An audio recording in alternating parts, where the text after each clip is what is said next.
মাওলার সামনে নবী দেখা করবে, যাকে পথের পাশে একটা পাথর কান্দে।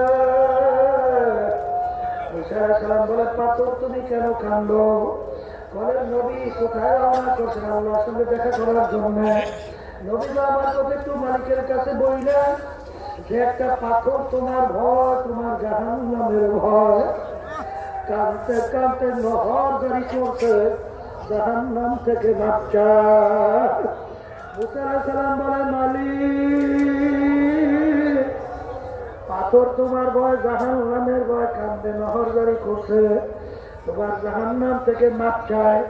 আল্লাহ রাব্বুল আলামিন, হে জামানার নবী মুসা, তুমি পাথরকে বলো আমি জাহান্নামের আগুনে জ্বালাবো না। আর মুসা আলাইহিস সালাম আসলেন, বলেন, পাথর তোর কপাল ভালো, আমার মালিক তোর কান্না কবুল করছে। আমার